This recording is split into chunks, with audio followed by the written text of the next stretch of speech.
Don't tell me Kang is a pawn in this. And it makes me wonder if Jonathan Majors is going to be in it, or if they are going to, just to recast him. I have heard rumors about recasting him and the guy that it's going to be, but I forgot who it was.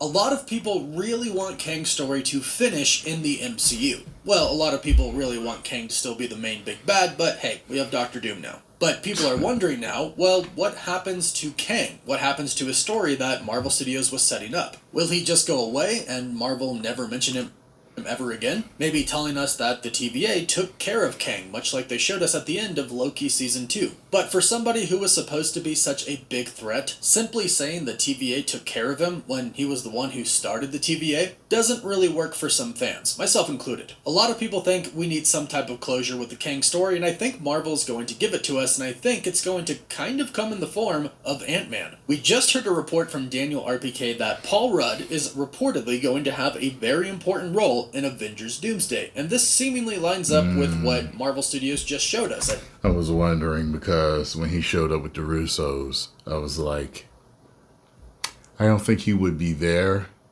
unless he was playing an integral role, basically like he did in, Endgame.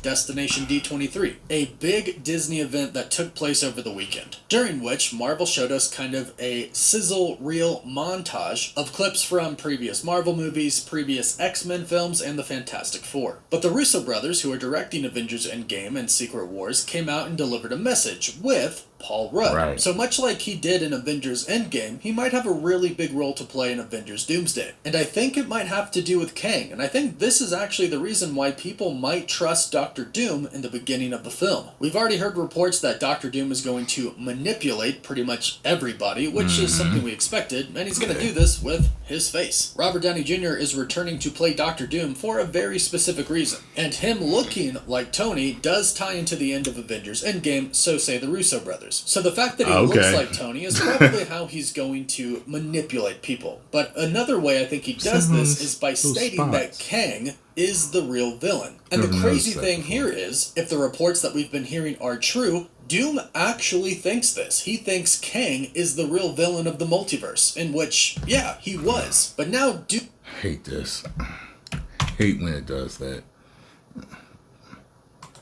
Notification for one of my security things on here. Doom is supposed to be that threat, so it would make sense to tie Kang into Doom's story a little bit. Now, I don't think this is going to go on for very long in the movie, because, quite frankly, Marvel probably doesn't want to focus on Kang at all, but they probably, at least I hope, realize that they need to bring Kang's story to an end for all of the casual audience members who saw Ant-Man and the Wasp: Quantumania, and specifically saw the post-credit scene for it. Good storytelling wouldn't ignore it. In fact, they could use it to amplify Doom's story, which is where I think Scott Lang comes in. He is the only one on our Earth who has come in contact with a Kang variant. And remember the end of Ant-Man and the Wasp: Quantumania. They basically set it up to where he unleashed Kang the Conqueror in a way. And we've heard reports about a very specific scene that is going to happen in Avengers Doomsday where Ant-Man should bring this up. Previous insider reports tell us that Shuri is going to be the one who originally discovers the threat of an incursion to their Earth, and then she goes and tells the rest of the heroes of the world. And this makes a lot of sense considering the fact that Wakanda is the most technologically advanced place on the planet. Plus, not to mention the Thunderbolts in the post-credit scene, they did mention something about a space crisis. Clearly something is happening in space which would cause Wakanda and the Thunderbolts and probably the other Avengers under Sam Wilson to monitor what is happening.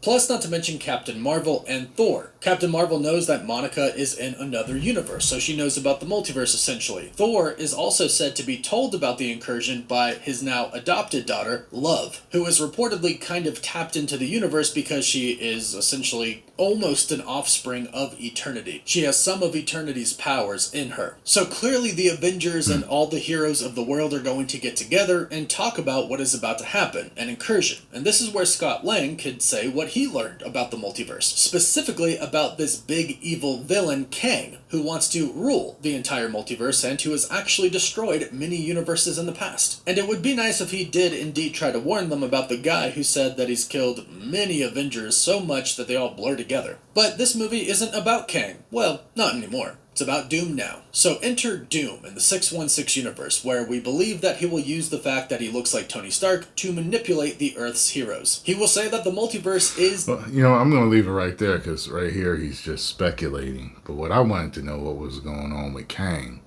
So I'm assuming what they're going to do is... I think they're just going to recast him and use him for whatever parts that they need to. And he probably won't be in it a lot, I assume.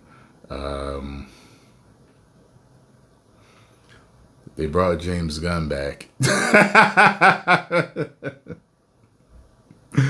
I'm just like, we'll see what it, I guess everyone's worth redemption. A second chance to prove that they can be a good person. But I don't know. So post your comments down below. Let me know what you all think. The link will be here if you want to watch the rest of the video. 10 million subscribers.